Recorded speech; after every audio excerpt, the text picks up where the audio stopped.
بسم اللہ الرحمن الرحیم۔ نظم نمبر 4، فاطمہ بنت عبداللہ۔ شاعر کا نام ڈاکٹر علامہ محمد اقبال۔ آج ہم ان کا شعر نمبر 9 پڑھیں گے۔ تازہ انجم کا فضائے آسماں میں ہے ظہور، دیدائے انسان سے نامحرم ہے جن کی موج نور۔ تازہ نیا انجم ستارہ، فضائے آسمان، آسمان کی وسعت، ظہور ظاہر ہونا، دیدائے انسان، انسان کی آنکھ، موج نور روشنی کی لہر۔ مفہوم ہے آسمان کی وسعت میں کئی نئے ستاروں کی نمود ہو رہی ہے جن کی روشنی کی لہر تک لوگوں کی آنکھوں تک نہیں پہنچی۔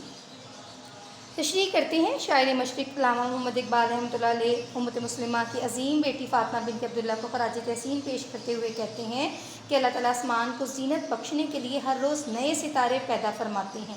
فاطمہ بنت عبداللہ کی شہادت کی خوشی میں کائنات کے خالق نے آسمان کو نئے ستاروں سے بھر دیا ہے تاکہ زمین والے آسمان کی طرف دیکھنے پر مجبور ہو جائیں کہ آج بنت اسلام نے شہادت پائی ہے۔ اللہ نے اس کے استقبال کے لیے آسمان پر چراغاں کا منظر پیش کر دیا ہے۔ اس مجاہدہ کا استقبال فرشتے ستاروں کی روشنی میں کر رہے ہیں۔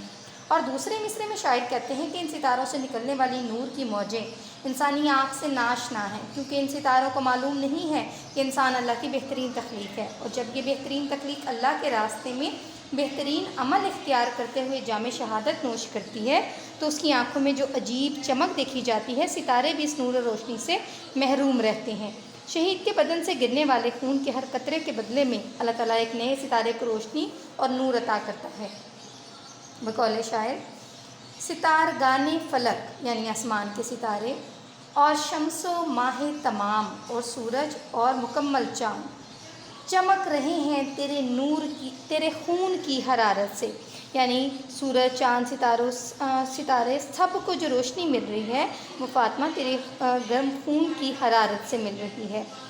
یہاں پر اب ہم شعر نمبر 10 پڑھ لیتے ہیں۔ جن کی تابانی میں انداز کہن بھی نو بھی ہے، اور تیرے کوکب تقدیر کا پرتو بھی ہے۔ حلقت پڑھ لیتے ہیں۔ تابانی چمک، روشنی، کہن پرانا، نو نیا، انداز طرز، کوکب تقدیر قسمت کا ستارہ، پرتو عکس۔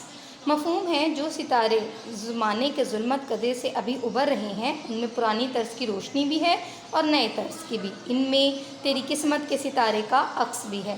تشریح کر لیتے ہیں۔ شاعر مشرق علامہ محمد اقبال رحمۃ اللہ علیہ امت مسلمہ کی عظیم بیٹی کو خراج تحسین پیش کرتے ہوئے کہتے ہیں کہ اے فاطمہ بنت عبداللہ، تیری ادائے شہادت کو بارگاہ قدس میں مقبولیت حاصل ہو گئی ہے۔ تیری طرز حیات کے انداز میں صحابہ کرام کی زندگی کی جھلک دکھائی دیتی ہے، کیونکہ وہ لوگ زمانہ کہن یعنی پرانے زمانے سے تعلق رکھتے تھے، لیکن ان کا جذبہ شہادت مثالی تھا۔ اے فاطمہ بنت عبداللہ، تو نے نبی کریم صلی اللہ علیہ وسلم کی لخت جگر فاطمہ بنت محمد صلی اللہ علیہ وسلم کی نسبت اختیار کی ہے۔ نبی صلی اللہ علیہ وسلم کی بیٹی نے بھی میدان احد میں زخمیوں کو پانی پلایا تھا، اور تو نے بھی اس عظیم ترین لخت جگر رسول صلی اللہ علیہ وسلم کی سنت پر عمل کرتے ہوئے طرابلس کے میدان میں زخمیوں کو پانی پلایا۔ اے فاطمہ بنت عبداللہ، تو نے امارہ رسلانوں کی سنت کو زندہ کر دیا۔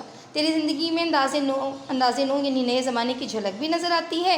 یہی وجہ ہے کہ اللہ تعالیٰ نے تیری قسمت کے ستارے کو وہ چمک عطا کی ہے کہ آسمان کے ستارے تیری قسمت کے ستارے کا عکس معلوم ہوتے ہیں۔ وہ ستارے تیری عظمتوں سے روشنی کی بھیک مانگتے نظر آتے ہیں۔ بقول شاعر: وہ روشنی تجھے اللہ نے عطا کی ہے کہ ماہ و نجم اجالے کی بھیک مانگتے ہیں۔ یہ تھی آپ کے اشعار نمبر 9 اور 10 کی تشریح۔ آپ نے ان کو اچھے طریقے سے یاد کر لینا ہے۔ اب آئیے ہم اس کی مشق کو حل کر لیتے ہیں۔ جی، مشق میں مندرجہ ذیل سوالات کے جوابات لکھیے۔ سوال نمبر 1 ہے یہ آپ کا، اس میں الف جز ہے کہ برسے ہوئے بادل سے کون مراد ہے؟ جواب ہے اس سے مراد ہے بے عمل مسلم قوم جس کا جذبہ عمل سرد پڑ چکا ہے۔ جز بے ہے، شاعر نے نظم کے پہلے شعر میں مرحومہ کو کیسے خراج تحسین پیش کیا ہے؟ جواب ہے شاعر نے زبردست خراج تحسین پیش کیا ہے کہ اے فاطمہ، تو اس بے عمل مسلم قوم کی آبرو ہے، اور تیرا خمیر اس مٹی سے اٹھا ہے جس کا ذرہ ذرہ معصومیت کا حامل ہے۔ جز جیم ہے کہ فاطمہ کو راکھ میں دبی ہوئی چنگاری کیوں کہا گیا ہے؟ جواب ہے چونکہ فاطمہ بنت عبداللہ حب الوطنی اور شہادت کے جذبے سے سرشار تھی، یعنی بھری ہوئی تھی، اور جام شہادت پی کر وہ وقت کی آبرو بن گئی جو بے عمل تھی، اس لیے شاعر نے فاطمہ کو راکھ میں دبی ہوئی چنگاری کہا ہے۔ جز دال ہے نظم میں تازہ انجم کے ظہور سے کیا مراد ہے؟ جواب ہے اس سے مراد ہے کہ آسمان کی فضا میں نئے ستارے طلوع ہونے کو ہیں جن کی چمک دمک سے ہر سو اجالا ہو جائے گا، یعنی امت مسلمہ کی نشاط ثانیہ، یعنی ان کی نئے سرے سے جو ترقی ہے وہ مراد لی گئی ہے جز ہے کہ آنکھ کی شبنم افشانی سے کیا مراد ہے؟ اس سے مراد آنسو بہنا ہے، یعنی غم میں شدت سے آنسوؤں کا بہنا۔ سوال نمبر 2، نظم کا خلاصہ اپنے الفاظ میں لکھیے، یہ خلاصہ آپ نے اپنی کتاب سے یاد کر لینا ہے۔ سوال نمبر 3 کی طرف آتے ہیں، متن کو ذہن میں رکھ کر درست جواب پر صحیح کا نشان لگائیں۔ نمبر الف ہے، نظم فاطمہ بنت عبداللہ کس شاعر کی تخلیق ہے؟ جواب ہے علامہ اقبال۔ بے جز ہے، یہ نظم کس مجموعہ کلام سے لی گئی ہے؟ جواب ہے بانگ درا۔ جیم جز ہے کہ فاطمہ بوقت شہادت کس فرض کی ادائیگی میں مصروف تھیں؟ اس کا آنسر ہے پانی پلانے میں۔ دال ہے کہ شاعر نے فاطمہ کو حور کہا ہے، کون سی؟ اس کا جواب ہے صحرائی۔ ہے جز ہے کہ اپنی خاکسر سے شاعر کی کیا مراد ہے؟ اس کا آنسر ہے امت مسلمہ۔ اب آپ اعراب لگا لیتے ہیں، جو آپ کا سوال نمبر 4 ہے کہ مدرجہ ذیل الفاظ پر اعراب لگا کر تلفظ واضح کریں۔ سکائی، سین پر زبر ہے، کاف پر شد اور زبر ہے